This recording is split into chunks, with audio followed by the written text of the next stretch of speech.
윤석열 전 대통령은 헌법재판소에 의해 파면된 뒤 사저로 복귀하면서 이렇게 말했습니다. 다 이기고 돌아온 거니까 너무 걱정하지 마시라. 그리고는 어차피 5년 하나, 3년 하나 라며 말을 흐렸습니다. 그 발언은 계엄령 선포에는 반대했지만 한때 보수 진영의 대통령이 파면되는 모습을 지켜보며 느꼈던 마지막 연민의 정마저 거두게 만들었습니다. 지난 대선에서 윤석열 전 대통령이 문재인 정권의 종식을 선언하고 이재명 대표를 꺾고 정권을 탈환했을 때 많은 보수 지지자들은 깊은 감격과 기대 속에 축배를 들었습니다. 그는 공정과 상식을 외쳤고 취임사에서는 자유라는 단어를 수차례 강조하며 새로운 시대의 비전을 제시했습니다. 또한 나는 사람에게 충성하지 않는다는 발언으로 보수 진영의 기대를 한몸에 받으며 대통령 자리에 올랐습니다. 그러나 김건희 여사 관련 리스크를 제대로 관리하지 못한 채 느닷없는 계엄령 선포로 인해 스스로 파국을 자초했습니다. 주변에는 한동훈 전 대표와 같이 정치적 생명을 건 직언을 건네는 이들도 있었지만 윤석열은 김건희 여사와 관련된 사안에 있어서는 극도로 민감하게 반응했고 여사에 대해 언급하는 이들을 모두 적으로 간주했습니다. 결국 그는 민심에는 귀를 닫았으며 달콤하고 듣기 좋은 말만을 쏟아내는 이른바 친윤 인사들과 대통령의 잘못조차 미화하며 슈퍼챗 수익에 몰두하는 일부 극우 유튜버들의 세계에 스스로 갇히고 말았습니다.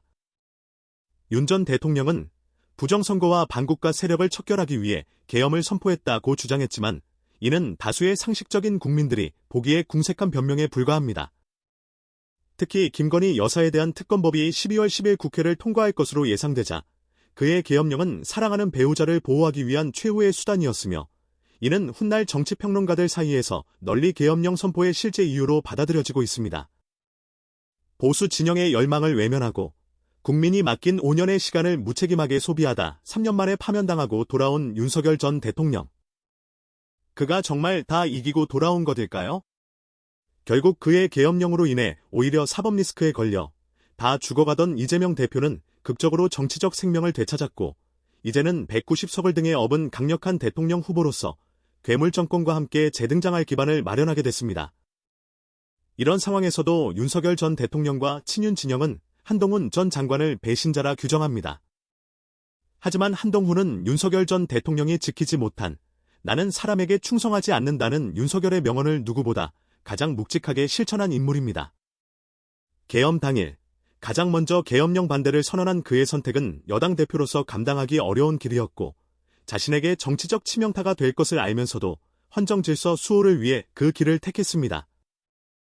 훗날 그는 이 선택이 죽는 길임을 알고 있었지만 국민을 위한 불가피한 결정이었다고 말합니다. 한동훈 역시 3년 임기를 언급하지만 그 의미는 윤석열의 3년과는 전혀 다릅니다.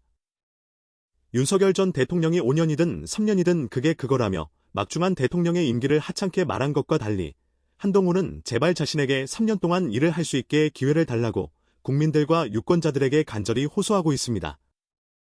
한동훈은 3년 임기 안에 개헌을 추진해 낡은 87 체제를 마감하고 새로운 정치 시스템을 구축하겠다는 강한 의지를 보입니다.